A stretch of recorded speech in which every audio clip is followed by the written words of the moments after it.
نہایت ہی معذرت کے ساتھ میں کہانی آگے نہیں لکھ سکا، جس کی وجہ بے حد مصروفیت اور وقت کا نہ ملنا تھا۔ میری ویڈیو تقریباً عملیات پر ہی مبنی ہوتی ہیں۔ یہ پہلی سچی کہانی لکھ رہا ہوں جو بالکل حقیقت پر مبنی ہے، جو آگے چل کے آپ کو پتہ چل جائے گا۔ جتنے بھی لوگ لکھتے ہیں وہ محنت سے لکھتے ہیں، وقت لگتا ہے، اور آپ کو حق حاصل ہے آپ کہانی کو پسند کریں یا نہ کریں۔ اگر پسند کرتے ہیں تو ویڈیو کو لائک کر دیں تاکہ ہماری حوصلہ افزائی ہوتی رہے اور ہم مزید اچھی ویڈیو آپ کے لیے اپلوڈ کرتے رہیں۔ اب چلتے ہیں باقی کی داستان کی طرف۔ مجھے کچھ خبر نہیں تھی میں کتنی دیر تک اسی حالت میں وہیں پر پڑا رہا اور کس وقت خان اپنے ملازم کے ساتھ اس طرف آیا اور کیسے مجھے ٹینٹ تک اپنے ساتھ لایا بقول خان کے۔ میں صبح سو کر جب اٹھا تو تمہیں یہاں نہ پا کر میں نے تمہیں ادھر ادھر ڈھونڈا مگر تم نہیں ملے۔ پھر تمہارا اور انتظار کیا، پھر بھی تم نہیں آئے تو میں سمجھ گیا کہ ہو سکتا ہے شاید تم کام پورا کرنے کے بعد یہاں سے جا چکے ہو، ہمیں سوتے ہوئے جگانا مناسب نہ سمجھا ہو۔ تھوڑی دیر بعد میرے دل میں بار بار یہ خیال آنے لگا کہ کیوں نہ چلے والی جگہ پر جا کر دیکھوں۔ میں نے ملازم کو کہا کہ وہ جائے اور دیکھے تم کہیں وہیں پر تو نہیں ہو، تو ملازم ابھی تھوڑی ہی دور گیا تھا کہ میں بھی اس کے پیچھے چل پڑا۔ وہاں جا کر دیکھا تو تم بے ہوش پڑے تھے اور چراغ بھی ابھی تک روشن تھا۔ بہت کوشش کے باوجود بھی تمہیں جب ہوش نہیں آیا تو ہم نے بڑی مشکل سے تمہیں اٹھا کر یہاں تک لے آئے۔ بس تسلی یہ تھی کہ تم زندہ سلامت ہو، بس بے ہوش ہو۔ ہمیں جو کچھ آتا تھا پڑھ کے دم کرتے رہے، پانی کے چھینٹے بھی مارے، مگر تم ایسے بے ہوش ہوئے جیسے اب کبھی ہوش میں نہیں آؤ گے۔ اللہ اللہ کر کے تمہیں ہوش تو آیا مگر تم تو بولنے اور سننے سمجھنے سے بھی قاصر تھے۔ بس خلا کو ہی گھورتے رہے۔ یہ بات اور پریشان کن تھی ہمارے لیے۔ پھر جب بات کرنے شروع کیا تو عجیب سی زبان میں جو ہماری تو سمجھ سے باہر تھی۔ خان کی بات سن کر میں خود حیران رہ گیا تھا۔ مجھے جب ہوش آیا میرے حساب سے میرا دماغ بالکل خالی تھا۔ خان اور اس کا ملازم میری چارپائی کے قریب ہی بیٹھے ہوئے تھے اور خان مجھ سے کہہ رہا تھا کہ پانی پیو، سمجھ آ رہی ہے؟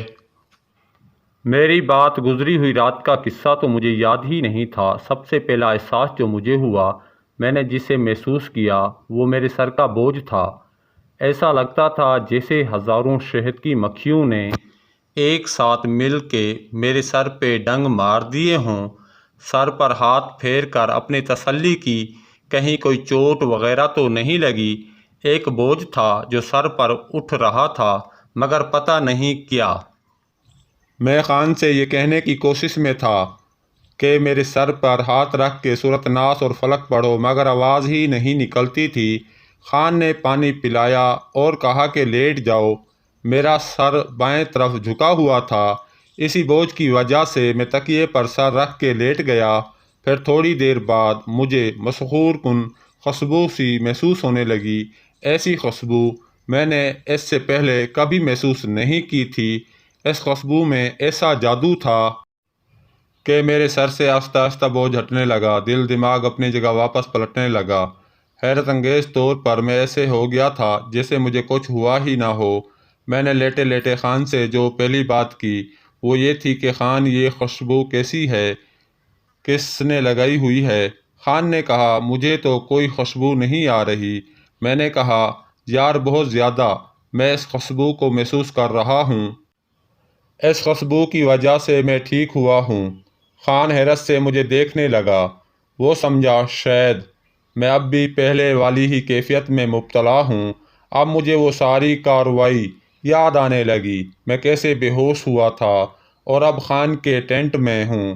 خان نے میرا حال حوال پوچھا اور پھر اپنی ساری سٹوری مجھے سنائی کہ کیسے وہ مجھے لے کر یہاں پر لایا تھا۔ میں نے اپنا رات کا سارا قصہ خان کو گزار کیا اور ساتھ میں افسوس کا اظہار بھی کیا کہ میری وجہ سے اسے کتنی تکلیف اور پریشانی کا سامنا کرنا پڑا۔ خان کہنے لگا شکر کرو کسی نے جان سے نہیں مارا ورنہ حصار سے باہر نکل جانا اور زندگی کی امید رکھنا ناممکن سی بات ہے۔ اب دوبارہ سے ایسا ہرگز مت کرنا۔ آپ نے سنا؟ کچھ بھی ہو جائے، میں نے کہا تم فکر مت کرو، اب تو میرے نانا کی توبہ، زندگی بچ گئی۔ خان نے کہا جب تم کسی عجیب سی زبان میں بات کرتے تھے جو میری سمجھ سے باہر تھی، تبھی میں سمجھ گیا تھا کہ شاید تم پاگل ہو چکے ہو، تمہارا دماغ بالکل ہی کام کرنا چھوڑ گیا ہے، مگر شکر ہے خدا کا تم ٹھیک ہو۔ میں بھی یہی سوچ رہا تھا، اور یہ بات بالکل درست ہے، چلہ یا تو کامیاب ہوتا ہے یا ناکام، اور اگر اس دوران انسان حصار سے باہر نکل جائے ڈر کے مارے یا کوئی غلطی ایسی کر دے جو شرائط کے برعکس ہو، تو وہ انسان یا تو پاگل یا پھر زندگی سے ہاتھ دھو بیٹھتا ہے۔ روحانی چلے کی شرائط ناممکن تو نہیں مگر مشکل ضرور ہیں، جیسے کہ 40 دن کے چلے میں اپنے ہاتھ کی بنی روٹی، وہ بھی جو کہ آٹے کی، کنویں کا پانی پینا پڑتا ہے، کپڑا سوئی سے سلا ہوا نہ ہو جو پہن کر چلہ کرنا ہے، وقت ایک ہی ہونا چاہیے، سمت رجال الغیب کا معلوم کرنا بہت مشکل ہوتی ہے، بالکل پابندی عائد ہوتی ہے، غلطی کی تو پاگل یا جان گئی۔ بہرحال مجھے اس بات کا افسوس تھا کہ میری ساری محنت رائے گاہ گئی، کیونکہ حصار میں نے توڑا تھا۔ جیسے حصار لگایا جاتا ہے ویسے ہی منتر پڑھ کے ختم بھی کیا جاتا ہے، پھر باہر نکلا جاتا ہے۔ میں تو ڈر کر خوف زدہ ہو کر باہر نکل گیا تھا، میری آدھی ٹانگیں حصار سے باہر تھیں۔ جب مجھے اس بات کا احساس ہوا تھا تو میں نے جلدی سے ٹانگیں حصار کے اندر کھینچ لی تھیں، تبھی تو کسی کی ہنسی کی آواز آئی تھی، جیسے کوئی میری سی حرکت پر ہنسا ہو۔ رات انہی باتوں میں گزری ہماری۔ دن 9 یا 10 بجے میں اور خان شہر آ گئے۔ خان مجھے چھوڑنے کے لیے ساتھ آیا تھا۔ شہر پہنچ کر ناشتہ کیا۔ گاؤں جانے والی بس میں ابھی خاصا وقت باقی تھا۔ میں نے خان کو واپسی کے لیے آمادہ کیا کہ وہ اب واپس چلا جائے، میں بھی حوام میں غسل وغیرہ کروں گا اور اتنی دیر میں بس نکلنے کا وقت بھی پورا ہو جائے گا۔ خان کو پھر ملنے کے وعدے پر رخصت کیا اور خود حوام میں غسل کرنے چلا گیا۔ بس نے پکی سڑک کا موڑ کاٹ کر کچی سڑک پر بھاگنا شروع کر دیا۔ یہ پہلا موقع تھا کہ میں اتنے دن گھر سے باہر رہا تھا، ورنہ صبح جاؤ اور شام سے پہلے واپس گھر۔ گھر والوں نے کہا 3 دن کا بتا کر اتنے دن لگا دیے۔ میں نے کہا میرا دوست تو ابھی بھی مجھے واپس نہیں آنے دے رہا تھا۔ بڑی مشکل سے راضی ہوا۔ باقی کا دن گھر والوں کو صفائیاں اور مطمئن کرنے میں گزر گیا۔ اگلے دن عصر کے وقت خاور ملنے چلا آیا، اس نے بھی آتے ہی گلے شکوے شروع کر دیے، کیونکہ جاتے ہوئے میں نے اس کو کچھ نہیں بتایا تھا اور ہی کسی اور کو بس گھر میں بتایا تھا۔ کوئی دوست ہے جس کی شادی میں جا رہا ہوں۔ اب یہ بات تو گھر والوں کو معلوم تھی، جبکہ خاور تو میرے جتنے بھی دوست تھے سب کو جانتا تھا۔ اس نے مجھ سے پوچھا وہ کون سا دوست ہے جسے میں نہیں جانتا؟ گھر والوں کو تو میں کسی حد تک مطمئن کر چکا تھا، مگر مسئلہ یہاں پر کچھ اور تھا۔ کیونکہ میں کبھی بھی کسی شادی والے گھر نہیں گیا، چاہے کوئی دوست ہو یا قریبی رشتہ دار، جہاں لوگوں کا ہجوم ہو مجھے عجیب لگتا ہے، بہت شرم آتی ہے، اور یہ بات خاور اچھی طرح سے جانتا تھا۔ میں نے جب ہوش سنبھالا تو خاور کو اپنے ساتھ کھیلتے ہوئے دیکھا۔ میں نے کہا یار مجھے تجھ سے بہت سی باتیں کرنی ہیں، کچھ ایسا ہے جو تجھے بتانا ہے، مگر یہاں نہیں، چل کہیں باہر چل کر بات کرتے ہیں۔ گھر سے نکل کر ہم کھیتوں میں آ گئے۔ میں نے خاور کو شروع سے لے کر آخر تک ساری بات بتائی، جسے سن کر وہ پریشان رہ گیا۔ خاور نے کہا اس دن کنویں میں جب تم پانی پھینکنے کا بہانہ بنا کر گئے تھے، مجھے اسی دن تم پر شک تھا۔ میں اس بارے میں تم سے بات کرنے کے لیے تمہارے گھر آیا تو پتہ چلا کہ تم گھر پر نہیں ہو۔ مجھے بھی یاد آ گیا جب کنویں سے واپسی پر خاور کی مشکوک نظر تھی، جیسے اسے مجھ پر اعتبار نہ ہو۔ میں جو کہہ رہا تھا وہ صحیح ہے، اب معاملہ کھل چکا تھا۔ پھر خاور کے کہنے پر ہم برگد کے اس بوڑھے پیڑ کے پاس آئے تاکہ میں اسے بتا سکوں کہ وہ 2 بوڑھے آدمی جو مجھے کسی جگہ ملے تھے۔ خاور نے کہا کہ تم نے غلط کیا ہے، کلا جادو حرام ہے، یہ بات تو میں بھی جانتا تھا، مگر میں نے کہا یار جادو میں نے کسی پر کیا یا کروایا تو نہیں؟ بابے نے کہا تھا وہ سب کچھ کرے گا، مجھے بس اس کا کام کرنا ہے، وہ کوئی جن مجھے قابو کر کے دے گا۔ میں نے تو 7 دن کا عمل کیا ہے، وہ بھی پورا نہیں ہوا۔ اس دوران جو کچھ واقعات ہوئے ہیں وہ ناقابل یقین اور ناقابل فراموش ہیں، مگر خاور کی یہ بات تو میرے دل کو لگی تھی، مگر اب کیا ہو سکتا تھا؟ جو ہونا تھا وہ تو ہو ہی گیا۔ گھر آ کر بھی میں اسی کس مکس میں مبتلا رہا کہ آخر اس کپڑے کی پوٹلی میں تھا کیا؟ بابے نے کس پر جادو کیا ہے؟ اس کا مقصد کیا تھا؟ بس دماغ الجھ رہا تھا انہی سوالوں میں جن کے جواب نہیں تھے میرے پاس۔ یہ جواب تو بابا ہی دے سکتا تھا۔ میں نے سوچا چند دنوں کی بات ہے، پھر سب خواب لگنے لگے گا۔ میں لیٹا ہوا یہی باتیں سوچ رہا تھا۔ کافی کوشش کے بعد آنکھ لگی، خدا جانتا ہے کتنی دیر کے لیے۔ مجھے تو یوں لگا جیسے 20 یا 25 منٹ بعد میری آنکھ کھل گئی۔ کسی نے میرے ماتھے پر ٹھنڈا ہاتھ رکھا تھا، جیسے ہاتھ رکھنے سے پہلے کسی بڑے برف کے ٹکڑے پر رکھا ہو اور وہاں سے اٹھا کر میرے متھے پر رکھ دیا ہو۔ اس ٹھنڈک کی وجہ سے آنکھ کھل گئی، مجھے پیاس بھی لگنے لگی۔ میں نے اٹھ کر ٹھنڈا پانی پیا، اپنا وہم سمجھ کر پھر سونے کی کوشش کرنے لگا۔ ہلکی سی غنودگی ہی طاری ہوئی تھی۔ ایک دفعہ پھر کسی نے یہی حرکت کی، میں فوراً اٹھ کر بیٹھ گیا۔ اس دفعہ تو شک کی یا وہم کی کوئی گنجائش ہی نہیں تھی۔ میرے دل نے اس بات کی گواہی دی کہ کوئی گڑبڑ ضرور ہے۔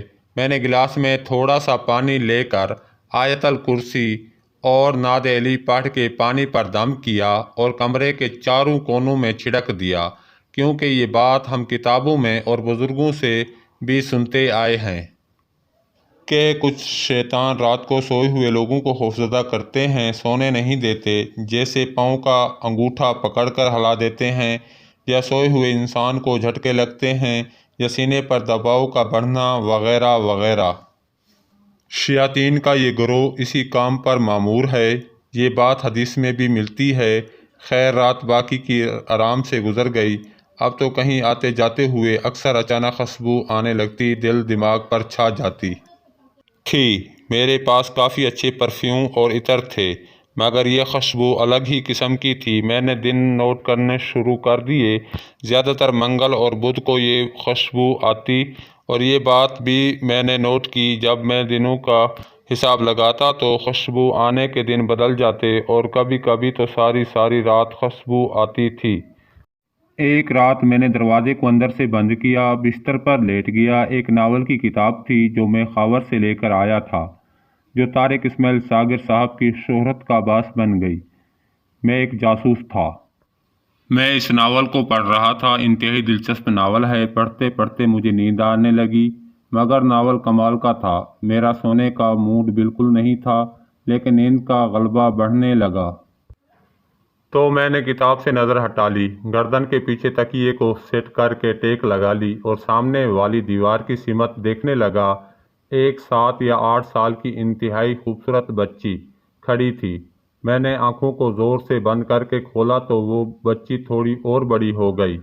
یہ بات بھی بتا دوں کہ میرا دل دماغ بالکل صحیح تھا، لیکن مجھے یہ خیال نہیں آیا کہ دروازہ اندر سے بند ہے اور یہ لڑکی کیسے اندر آ گئی، اور آئی تو پھر بڑی کیسے ہو گئی۔ یہ بات میرے ذہن میں اس وقت نہیں تھی، کیونکہ اس نے پہلے ہی کنٹرول کیا تھا۔ وہ جب بڑی ہوئی تو کوئی 14-15 سال کی عمر کی لگتی تھی۔ پھر میرے دل میں یہ بات آئی کہ میں آنکھیں بند کر کے کھولتا ہوں، یہ اور بڑی ہو جائے گی۔ میں نے ایسا ہی کیا۔ جب آنکھیں کھولی تو وہ اور بڑی ہو گئی۔ سر سے لے کر پیروں تک سونے کا لباس تھا۔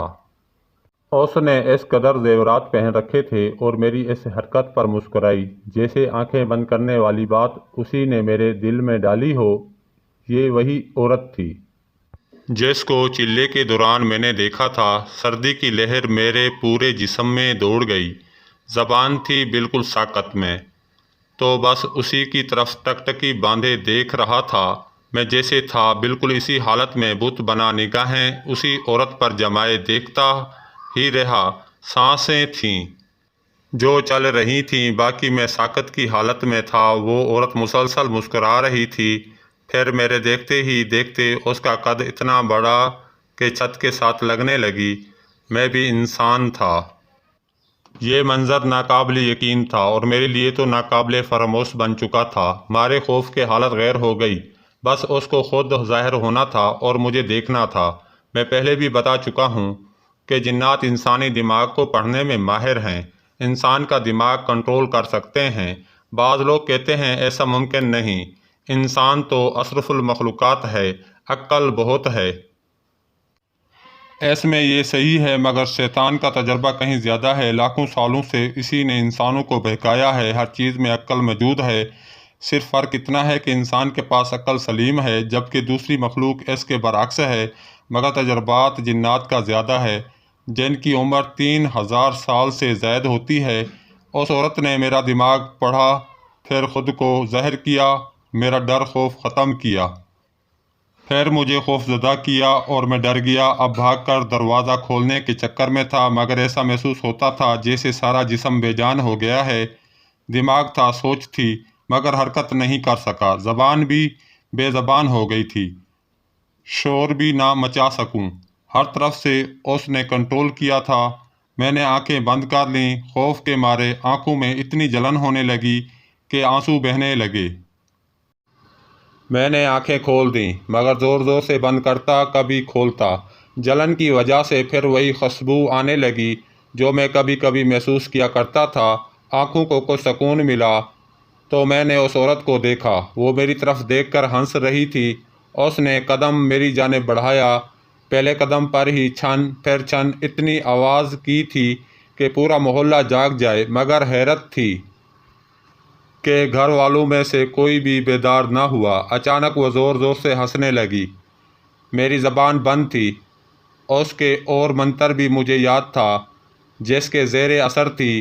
میں نے دل ہی دل میں منتر کا جاپ کیا جس کی تعداد 7 تھی۔ چلہ روحانی ہو یا سفلی، چلے کے آخر میں دائرے سے باہر نکلنے سے پہلے معاہدہ طے کر لینا چاہیے اور پہلے بات چیت جنات کو ہی کرنے دینا چاہیے۔ وہ حاضر ہو کر سلام کرتے ہیں، تعداد مکمل ہو تو جواب دینا چاہیے، ورنہ تعداد پوری کرنے کے بعد ان کے سوال کا یا سلام کا جواب دینا چاہیے۔ پھر ان کو طلب کرنے کا کوڈ خود دینا چاہیے۔ اگر جنات دے تو وہ زیادہ تر 7 یا 9 دفعہ کوئی بھی اسم اعظم پڑھنے کو دیتے ہیں۔